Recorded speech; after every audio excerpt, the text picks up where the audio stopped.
Bonjour, dans cette vidéo, je vais traiter le sujet de philosophie suivant. L'État est-il l'ennemi de la liberté? Un État, c'est un système politique qui a comme but d'assurer la sécurité et les droits égaux entre les citoyens.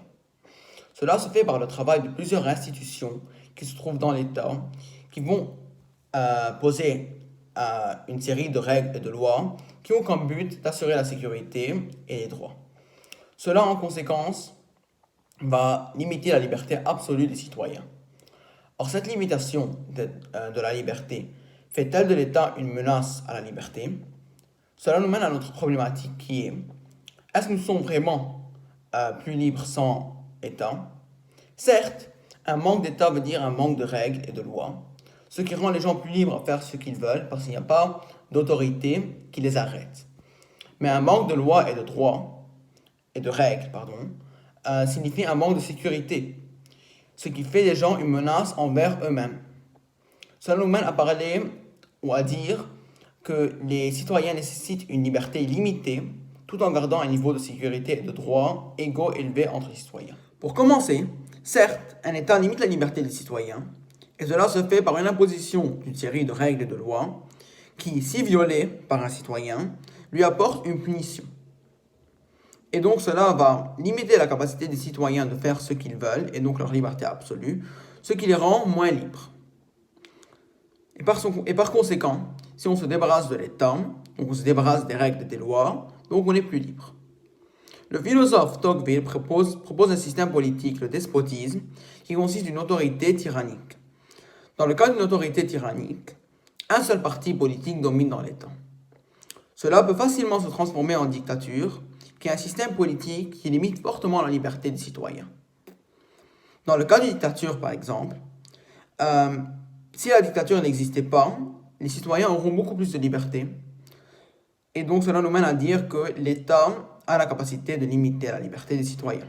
Mais en fait, généralement, les règles et les lois imposées par l'État ont comme but d'assurer la sécurité et les droits égaux entre les citoyens, donc ont un but positif. Et donc, une absence d'État veut dire une absence de sécurité et de droits égaux entre tous les citoyens, ce qui indirectement rend les gens moins libres. Selon le philosophe Thomas Hobbes, il y a deux types d'États, dont le premier est l'État de nature.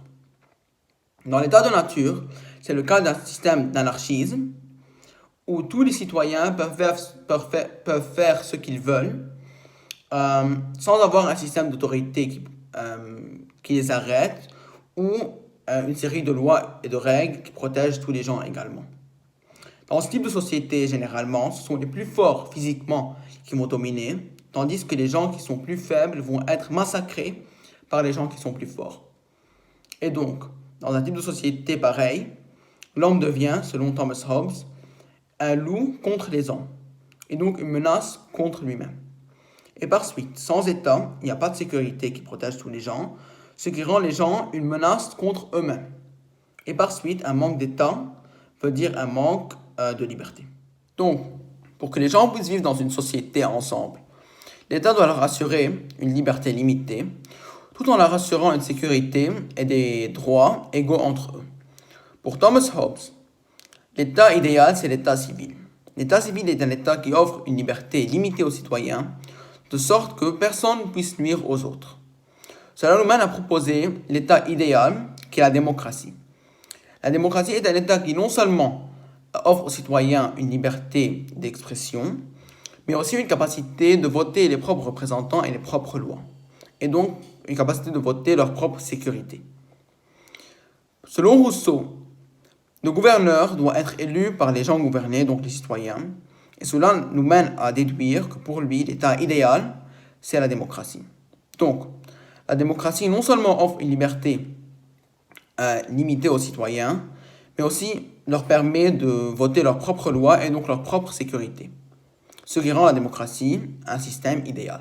En guise de conclusion, nous pouvons voir en quoi l'État limite-t-il la liberté des citoyens. D'une part, l'absence d'État semble donner plus de liberté aux citoyens. D'autre part, une liberté absolue pour tous les citoyens, en fait, rend les gens vulnérables contre eux-mêmes. Nous pouvons aussi déduire le système idéal donc l'État idéal qui est la démocratie, qui non seulement assure une liberté limitée pour les citoyens, mais aussi leur donne une sécurité et des droits égaux sur tous les gens. Merci.